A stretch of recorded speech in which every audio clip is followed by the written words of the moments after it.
เคสบายดีเนาะก็มาสบายดีลูกค้าหมดทุกคนเนาะ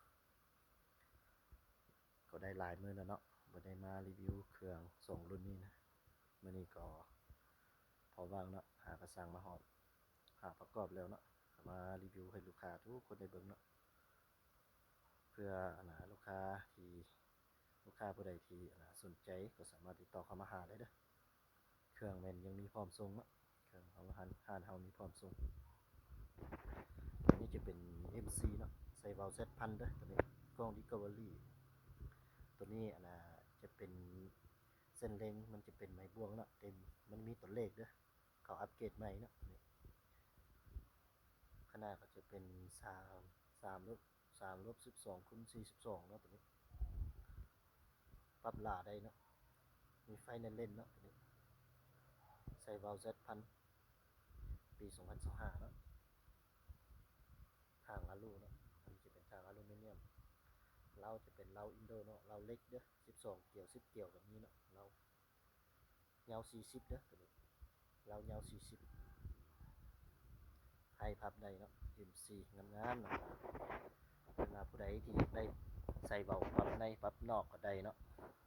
เอามีพร้อมประกอบเด้อเครื่องสำคัญเมนเล้าเนาะเล้าตัวนี้เป็นเล้าดีนะครับประกันเล้าดีห้านเฮาสร้างมา20กระบอกเนาะยิงส่งให้ลูกค้าบอกใดก็เป็นบอกความแม่นยำสูงเนาะลูกค้าบ่มีตำหนิเลยฝากให้ลูกค้าเล้าตัวนี้จะเป็นเล้าดีเล้าสั้นแต่ว่าคุณภาพสูงเนาะ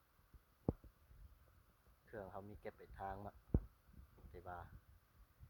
มีมัดจำเด้อก่อนฝากได้โอนมัดจำก่อนเนาะสำคัญเป็นเล้าเนาะเขารับประกันเล้าตัวนี้ให้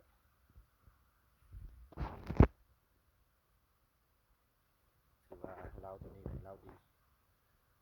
เพราะข้าเคยใส่มาแล้วเนาะ50-60 เมตรนี่เขายิงนกพวกนี่โอ้ปวดเลยแล้วก็ตัวนี้จะเป็นเคสส่งนะใส่เบาปั๊บนอกเบาปั๊บนอก